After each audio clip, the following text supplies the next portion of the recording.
ដោយព្រះនេះយើងទ្រង់បានរៀបចំស្ពានសម្រាប់ចម្លងយើងឲ្យបានទៅទទួលនៅរូបកាយថ្មីហើយបានជាស្ពានមេត្រីជាមួយនឹងព្រះអង្គមិនមានតែស្ពានចម្លងតែមួយគត់ដែលចម្លងយើងឲ្យបាន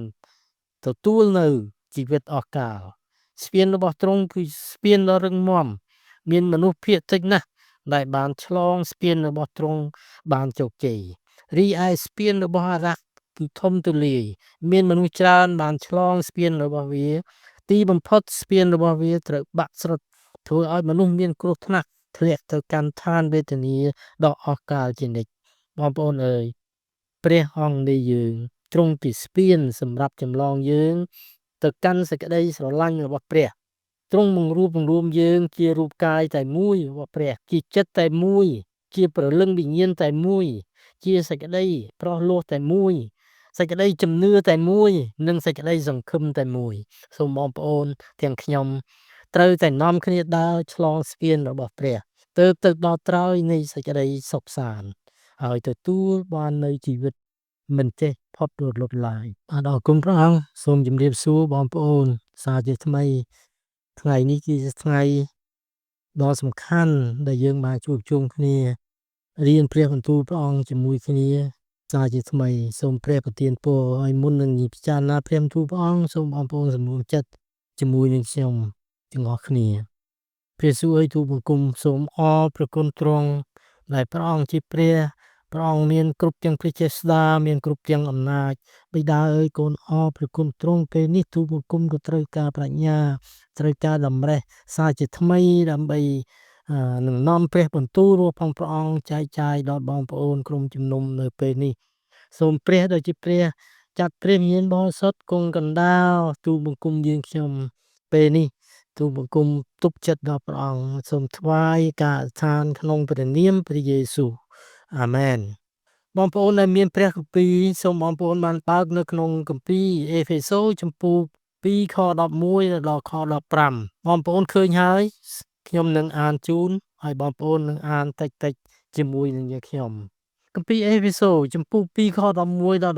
15ដូច្នេះចូលនឹកចាំថាកាលពីដើមអ្នករាល់គ្នាជាសាសដតីខាងសាច់ឈាមដែលពួកទទួលកាត់ស្បែកក្នុងសាច់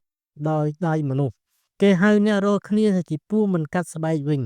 នៅវេលានោះអ្នករាល់គ្នានឹងនៅទីតីពីព្រះគ្រីស្ទក៏ឃ្លាតចេញពីអំណាចជាតិសាសន៍អ៊ីស្រាអែលផងជាមនុស្សដតីខាងឯសេចក្តីសញ្ញាដែលទ្រង់បានសន្យាទុកក៏ឥតមានទីសង្ឃឹមហើយគ្មានព្រះនៅក្នុងលោកីយ៍នេះទេដែរតែឥឡូវនេះដែលក្នុងព្រះគ្រីស្ទយេស៊ូវនោះជាអ្នករាល់គ្នាដែលពីដើមនៅឆ្ងាយបានមកជិតវិញដោយសារព្រះរហ័សរបស់ទ្រង់ត្បិតទ្រង់ជាស្ពានមេត្រីនៃយើងរាល់គ្នា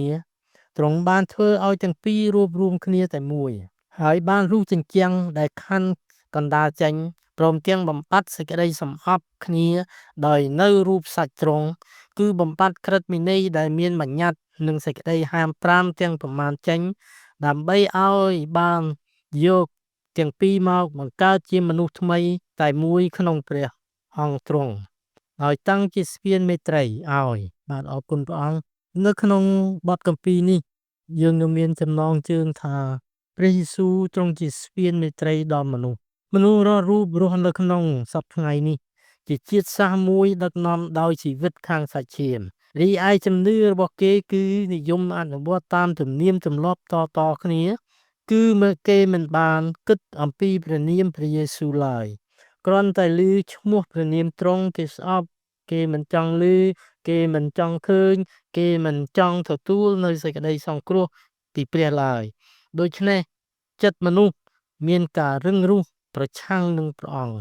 បងប្អូនអើយមនុស្សមានវិញ្ញាណ2កំពុងត្រួតត្រាចិត្តរបស់គេទី1វិញ្ញាណរបស់អារក្សដែលជាមេរបស់លោកីយ៍ទី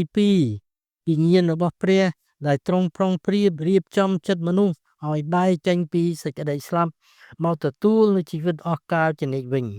តែមនុស្សមិនបានគិតពិចារណា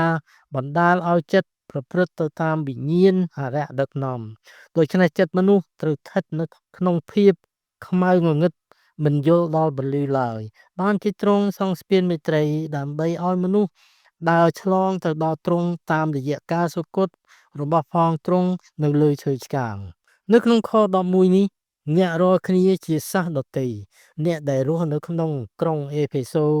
គឺសម្បូរទៅដោយជនជាតិដតីហើយមានជំនឿប្រពៃណីខុសគ្នាអ្នកខ្លះកាត់ស្បែកអ្នកខ្លះមិនកាត់ស្បែកបើតាមប្រពៃណីពួកសាសយូដា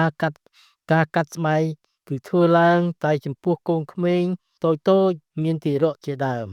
ការកាត់ស្បែកនេះគេធ្វើឡើងតែផ្នែកសាច់ឈាមហើយធ្វើជាដោយដៃមនុស្សតែប៉ុណ្ណោះនៅក្នុងខ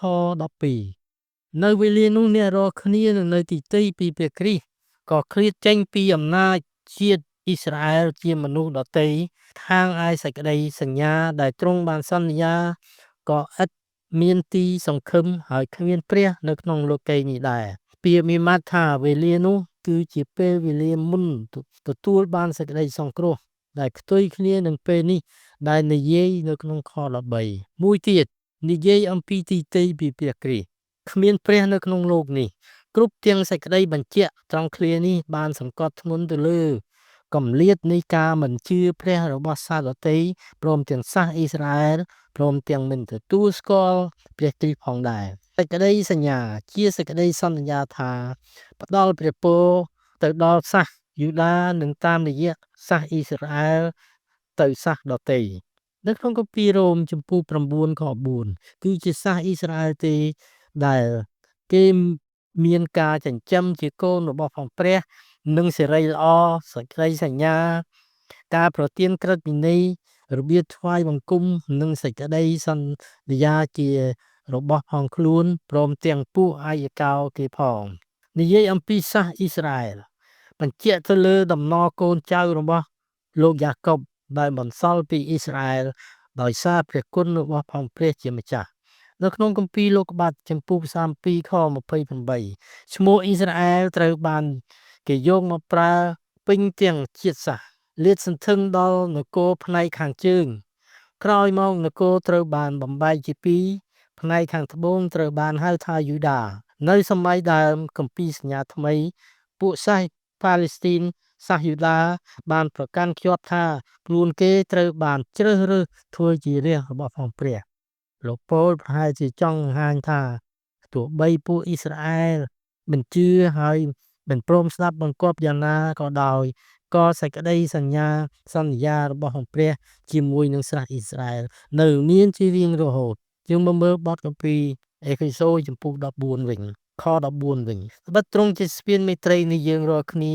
ទ្រង់បានធ្វើឲ្យទាំងពីររួមគ្នាតែមួយហើយបានរុះជញ្ជាំងដែលខណ្ឌកណ្ដាលចេញពាក្យថាទាំងពីរគឺសំដៅទៅលើជំនឿរបស់សាសយូដានិងជំនឿរបស់អ៊ីស្រាអែលសាសដទៃបានរុះជញ្ជាំងតែខណ្ឌកណ្ដាលចេញគឺជាសំដៅទៅលើការដាក់រនាំងនៅក្នុងបរិវេណព្រះវិហារក្រុងយេរូសាឡិមដើម្បីបញ្ជាក់ថាតើកន្លែងណាខ្លះដែលសាសដទៃអាចចូលបានបញ្ហានេះក៏ត្រូវបានលើកយកមកពិពណ៌នានៅបទពិសោធន៍នៃការដាច់ចេញពីគ្នាទាំងស្រុងរវាងសាសយូដានិងសាសដទៃទៀតផងដែរនៅក្នុងខ15ព្រមទាំងបំបត្តិសេចក្តីសំអប់ដោយនៅរូបសាច់ទ្រង់គឺបំបត្តិក្រឹតវិន័យដែលមានបញ្ញត្តិទាំងសេចក្តីហាម5ទាំងប៉ុន្មានចេញដើម្បីឲ្យបានយកទាំងពីរមកបង្កើតជាមនុស្សថ្មីមួយក្នុងព្រះអង្គទ្រង់ដោយតាំងជាស្ពានមេត្រីឲ្យពាក្យថាបំបត្តិក្រឹតវិន័យមាននិយាយនៅក្នុងគម្ពីរម៉ាថាយចំពោះ5ខ17និងរ៉ូមចំពោះ3ខ31ព្រះជាម្ចាស់បានបញ្ជាក់នៅក្រឹតវិន័យគម្ពីរសញ្ញាចាស់មិនត្រូវបានផ្លាស់ប្ដូរដោយការយាងមករបស់អង្គព្រះគ្រីស្ទនោះឡើយការដែលត្រូវបានបំបត្តិចោលនៅទីនេះគឺបញ្ញត្តិនិងសេចក្តីបំរាមផ្សេងមានន័យថាជាបញ្ញត្តិដែលបានញែកសាសដទៃសាសយូដានិងសាសដទៃឲ្យដាច់ពីគ្នាដូចជាអស់អ្នកណាដែលមិនប្រតិបត្តិតាមពិធីផ្សេងដែលចែងក្នុងក្រឹតវិន័យរបស់ពួកយូដានោះបណ្ដាលឲ្យខ្លួនរបស់ពួកគេត្រឡប់ជាមិនស្អាតដោយនៅរូបសាច់ទ្រង់នេះគឺសំដៅទៅលើការសុគតរបស់ព្រះគ្រីស្ទ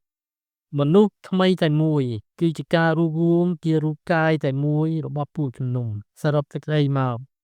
ដោយព្រះនៃយើងទ្រង់បានរៀបចំស្ពានសម្រាប់ចម្លងយើងឲ្យបានទៅទទួលនៅរូបកាយថ្មីហើយបានជាស្ពានមេត្រីជាមួយនឹងព្រះអង្គមានតែស្ពានចម្លងតែមួយគត់ដែលចម្លងយើងឲ្យបានទទួលនៅជីវិតអស់កលស្ពានរបស់ទ្រង់គឺស្ពានដ៏រឹងមាំមានមនុស្សភាគតិចណាស់ដែលបានឆ្លងស្ពានរបស់ទ្រង់បានជោគជ័យរីឯស្ពានរបស់អារក្សគឺធំទូលាយមានមនុស្សច្រើនបានឆ្លងស្ពានរបស់វាទីបំផុតស្ពានរបស់វាត្រូវបាក់ស្រុតធ្វើឲ្យមនុស្សមានគ្រោះថ្នាក់ធ្លាក់ទៅកាន់ឋានវេទនាដ៏អស់កលជានិច្ចបងប្អូនអើយព្រះអង្គនៃយើងទ្រង់ជាស្ពានសម្រាប់ចម្លងយើងទៅកាន់សេចក្តីស្រឡាញ់របស់ព្រះទ្រង់បង្រួបបង្រួមយើងជារូបកាយតែមួយរបស់ព្រះជាចិត្តតែមួយជាព្រលឹងវិញ្ញាណតែមួយជាសេចក្តីប្រោះលោះតែមួយសេចក្តីជំនឿតែមួយនិងសេចក្តីសង្ឃឹមតែមួយសូមបងប្អូនទាំងខ្ញុំត្រូវតែនាំគ្នាដើរឆ្លងស្ពានរបស់ព្រះទើបទៅដល់ត្រើយនៃសេចក្តីសុខសាន្តហើយទទួលបាននៅជីវិតមិនចេះផុតរលត់ឡើយអាមែនសូមព្រះប្រទានពរ